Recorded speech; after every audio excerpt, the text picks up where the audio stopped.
வணக்கம் நண்பர்களே. பொய்யிலே பிறந்து பொய்யிலே வளர்ந்த புலவர் பெருமானே அப்படின்னு ஒரு பழைய பாட்டு, இனிமையான பாட்டு இருக்கு.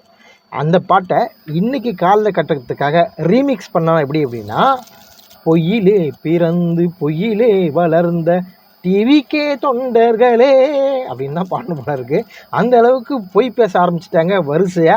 இன்னைக்கு ஒருத்தர் அதே மாதிரி தாவேக்கா ஆதரவாளர் ஒருத்தர் இன்னைக்கு நம்ம மாட்டியிருக்காரு. அவர் யாரு, என்ன பேசினாருங்கிறத பார்த்துட்டு வந்துருங்க.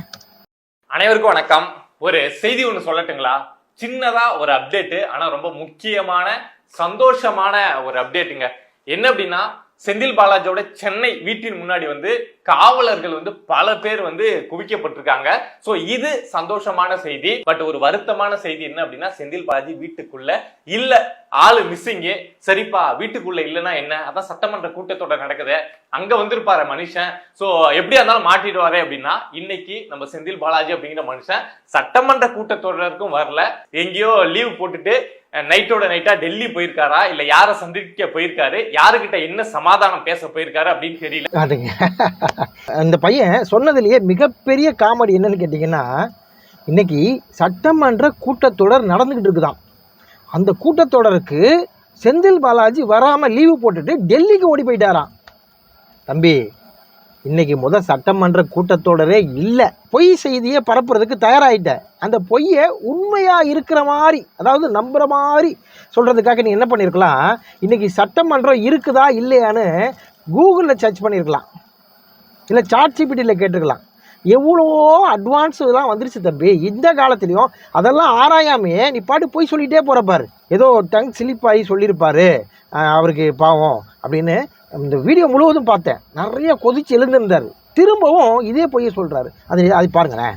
சட்டப்பேரவை கூட்டத்தொடர்லயே அவர் வரல அப்படிங்கிறப்போ கன்ஃபார்ம் நம்மளை கைது பண்ண போறாங்க அப்படின்னு சொல்லிட்டு செந்தில் பாலாஜி எங்கேயோ அப்ஸ்கண்ட் ஆயிருக்காரு.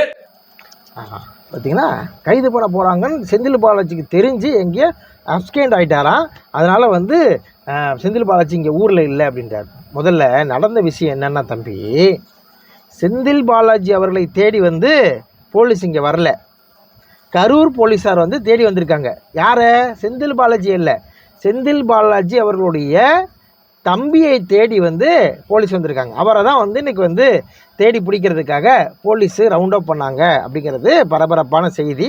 அது ஊடகங்கள்லேயும் வந்திருக்குது, யூடியூப்பு, ஃபேஸ்புக்குன்னு எல்லா இடத்துலையும் போயிட்டுருக்கு. இதை கூட பார்க்காம ஏதோ செந்தில் பாலாஜியை பிடிக்க வந்த மாதிரி ஒரு கதையை விட்டுட்டு, இந்த படம் வடிவேல் படம் ஒன்று வரும்ல, என்னடா எதை போட்டாலும் கண்டுபிடிச்சிடுறீங்க அப்படின்னா, மண்டை மேலே இருக்க கொண்டையை மறைக்காம விட்டுட்டேடா பாடி சோடா அப்படின்னு சொல்கிற மாதிரி இந்த தம்பி கடைசியில் எல்லாத்தையும் உண்மை மாதிரி சொல்லிட்டு சட்டசபை கூட்டத்தொடர் இல்லைங்கிற விஷயத்த தெரியாமலேயே சட்டமன்ற கூட்டத்தொடர் நடந்ததாகவும், அந்த கூட்டத்தொடருக்கு லீவு போட்டுட்டு செந்தில் பாலாஜி டெல்லிக்கு ஓடிட்டதாகவும் பொய் செய்தியை இந்த தம்பி பரப்பிட்டு இருக்காப்புல.